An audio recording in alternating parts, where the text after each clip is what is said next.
আচ্ছা, তোমরা কি কখনো ক্যাপসিকাম আলু দিয়ে মাছের ঝোল বা ঝাল বানিয়ে খেয়েছো? যদি না খেয়ে থাকো তো তাড়াতাড়ি বাড়িতে বানিয়ে ফেলো। এটা একটা অসাধারণ রান্না, খুব সহজ পদ্ধতিতে একটা সুন্দর রান্না কিভাবে বানাবে সেটাই আমি তোমাদের সাথে আজকে শেয়ার করব। ঠিক কী কী উপকরণ নিলাম, কতটা পরিমাণে নিলাম, আর কতক্ষণ সময় নিয়ে রান্নাটা করলাম সবই আজ তোমাদের সাথে শেয়ার করব। কিন্তু তার আগে ইন্ট্রোটা দিয়ে দিই। হাই বন্ধুরা, তোমরা সবাই কেমন আছো? আমরা তো খুবই ভালো আছি, আশা করি তোমরাও খুব খুব খুব ভালো আছো। এই কিচেনে তোমাদের সবাইকে স্বাগত। তো দেখো, প্রথমে একটা বড় সাইজের আলু নিয়ে নিয়েছিলাম। সেই আলুটাকে খুব ভালো করে খোসাটা ছাড়িয়ে নিয়েছি, অবশ্য ধুয়েও নিলাম। এবার দেখো, ছুরির সাহায্যে আলুগুলোকে কেটে নেবো। আর কিভাবে কাটবে, ঝোলের আলু যেরকম কাটে, যেহেতু আলুটা অনেকটাই বড় তাই আলুর শেপটা একটু চেঞ্জ হয়ে যাবে, কিন্তু ঝোলের আলু যেরকমভাবে কাটো সেই রকমভাবেই কাটবে। তো আমি দেখো মিডিয়াম সাইজভাবে স্লাইস করে কেটে নিয়েছি আর কাটছি। তোমরা এইরকমভাবেই কাটবে। আর আমি এখানে দুটো মতন আলু নিয়েছিলাম, তো তোমরা চাইলে তোমাদের পরিমাণ মতন আলুটা নিও। আর এই রান্নাটা করতে খুবই সহজ পদ্ধতিতে, খুব অল্প সময়ের মধ্যে রান্নাটা হয়। আর তোমরা তো জানো আমি খুব অল্প সময়ের মধ্যে খুব অল্প উপকরণের সাহায্যে আমি রান্নাগুলো তোমাদের সাথে শেয়ার করি। আর এখানে তোমাদেরকে একটা কথা বলি, তোমাদের যদি কোনো রান্না জানার ইচ্ছা থাকে বা কিছু, তোমরা আমাকে কমেন্ট করে জানাতে পারো যে এই রান্নাটা তুমি শেয়ার করো। আমি অবশ্যই সেই রান্নাটাই শেয়ার করবো, আর সেই ধরনের রান্নাই তোমাদের সাথে শেয়ার করব। কিন্তু তার আগে তোমাদের কমেন্ট করে জানাতে হবে যে কী রান্না তোমরা দেখতে চাও। আমি তো বিশেষ করে চিকেন আর মাছের ওপর রান্না করি, যেহেতু আমি বাঙালি রান্নাগুলোই বেশি পছন্দ করি। আমি মাছ খেতে খুবই ভালোবাসি। অবশ্য আমি ইলিশ মাছটা বেশি পছন্দ করি। তো ইলিশ মাছের রেসিপি তো দেওয়াই আছে, তোমরা চাইলে সেখান থেকে দেখে আসতে পারো। তো দেখো আলুগুলো কাটা হয়ে গেছে। এবার দেখো কড়াই নিয়ে নিয়েছি। কড়াইটা একটু গরম হয়ে যাওয়ার পরে আমি দিয়ে দিলাম কড়াইতে তেলটা দেখো পরিমাণ মতন দেবে। তোমরা চাইলে একটু বেশি দিতে পারো বা কম দিতে পারো। তো আমি একটা পরিমাণ মতনই দিয়েছি, ওই ধরো 2 থেকে 3 চামচের মতন তেল দিয়েছি। তো তেলটা বেশ অনেকক্ষণ ধরে গরম হয়ে যাবে, একদম ধোঁয়া উঠবে। দেখো প্রায় ধোঁয়াই উঠছে। আর এই সময় আমি আরও কিছু উপকরণ দেবো। তো কী কী উপকরণ দেবো সেটা তো তোমাদের সাথে শেয়ার করছি, তার আগে বলে দিই। তো দেখো আমি পেঁয়াজ দিয়ে দিলাম। এখানে আমি কোনো ফোড়ন দিইনি, আর কোনো ফোড়ন দেওয়ার দরকারও পড়বে না। আর দেখো তেলটা অত্যধিক গরম হয়ে গেছে, আমি ঠিক এই সময় পেঁয়াজটা দিলাম। তোমরাও ঠিক এই সময় পেঁয়াজটা দেবে। তেলটা একটু গরম হয়ে যাবে, তারপরে পেঁয়াজ দেবার। আমি এখানে পেঁয়াজ নিয়েছিলাম, দুটো মিডিয়াম সাইজের পেঁয়াজকে স্লাইস করে কেটে নিয়েছিলাম, সেই পেঁয়াজটা দিয়ে দিলাম। আর এই দিকে দেখো আমি বেশ কিছুটা রসুন নিয়েছিলাম, ওই ধরো 4 থেকে 5 কোয়া মতন রসুন। এখানে অবশ্য আমি একদম বাটাবুটিতে যাইনি। তো রসুনগুলো দেখো আমি স্লাইস করে কেটে নিয়েছিলাম, যতটা পারবে ছোট ছোট চপ করে নেবে। আর দেখো পেঁয়াজটা প্রায় অনেকটাই লাল লাল হয়ে গেছে। এবার দেখো আমি পেঁয়াজগুলো এক ধারে করে দিয়ে বেশ কিছুটা তেল বেরিয়েছে। এবার ওতে আমি যে চপ করা রসুনগুলো কেটেছিলাম তো সেইগুলোই দিয়ে দিলাম। তোমরা চাইলে বাটা দিতে পারো, কিন্তু বাটা দেওয়ার কোনো প্রয়োজন নেই। এরকম চপ করা, আর রসুনের পরিমাণ খুবই অল্প দিয়েছিলাম। দেখো এই ধরো আমি তো বললাম 4-5টা মতন রসুনকে স্লাইস করে কেটে একদম ছোট ছোট পিস চপ করেছিলাম।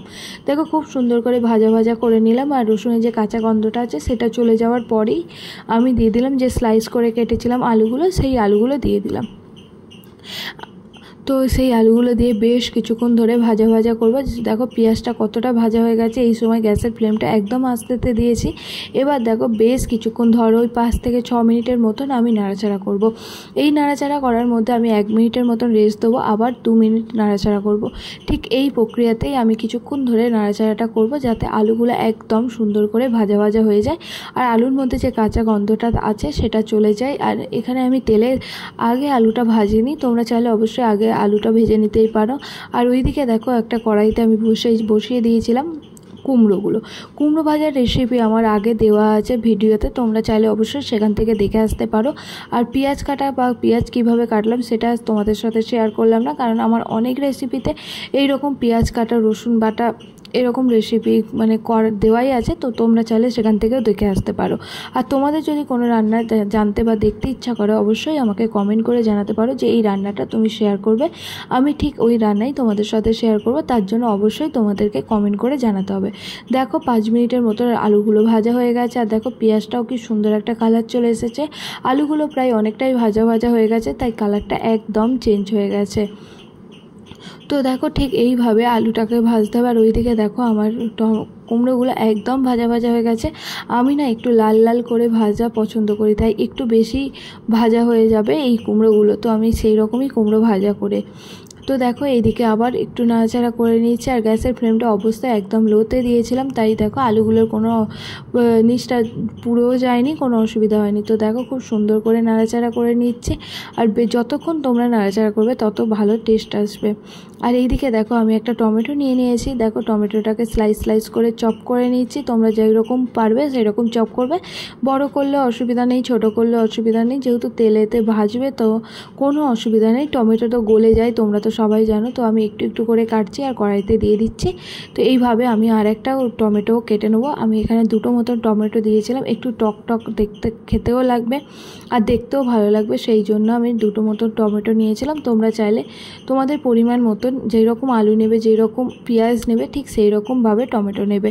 আমার মনে হয় 2টো টমেটো দিলে হয়ে যাবে। আর যদি আলুর পরিমাণ বা পেঁয়াজের পরিমাণ বেশি হয় বা তরকারির পরিমাণটা বেশি হয়, তাহলে তোমরা চাইলে অবশ্যই টমেটোটা একটু বেশি দিতেই পারো। আর টমেটো বেশি দিলে অসুবিধাও হয় না। দেখো কি সুন্দর একটা কালার লাগছে না? দেখো সবজি দিলেই একটা আলাদা কালার আসে, আলাদা একটা ফ্লেভার আসে। দেখো কি সুন্দর একটা কালার দেখতে লাগছে। দেখো এখানে হলুদও দিইনি, কিছু দিইনি তাও। এবার দেখো একটা ক্যাপসিকাম নিয়ে নিলাম, যেটা মেন আইটেম, তো সেটা নিয়ে নিলাম। তো তোমরা তো জানো ক্যাপসিকাম কীভাবে কাটতে হয়, তো তাও আমি তোমাদের সাথে একটু কাটাটা শেয়ার করলাম। আর এই মধ্যিখানে যে কালো বীজগুলো থাকে সেইগুলো একটুখানি ছাড়িয়ে দিতে হবে। ক্যাপসিকামের এই একটাই হচ্ছে ব্যাপার, এইগুলো দানাগুলো একদম ছাড়িয়ে নিতে হবে। আর এই দানা সমেত একদম তরকারিতে দেওয়া যাবে না, বা দানা খাওয়া উচিত নয়। আর দেখো একদম সরু সরু করে কেটে নিয়েছিলাম, ধরতে গেলে একদম স্লাইস করে কেটে নিয়েছিলাম। চৌকো কাটতেই পারতাম, কিন্তু চৌকো কাটলে দেখতেও অতটা ভালো লাগতো না, তো আমি একদম স্লাইস করে কেটে নিয়েছি। তো দেখতেও একটু ভালো হতে হয় রান্নাতে, তো সেই রকমভাবে আমি এটা স্লাইস করে কেটে নিয়েছিলাম। আর দেখো মধ্যিখানে যে সাদা একটা ওই ছিল, কি বলে কিছু বলে ওইগুলোকে, শিরা ছিল, তো শিরাগুলোকেও কেটে নিচ্ছি। এইভাবে কেটে নিয়ে আমি ক্যাপসিকামকে ধুয়েই রেখেছিলাম, কিন্তু যেহেতু দানা ছিল, তাই আমি আরেকবার ধুয়ে নেব।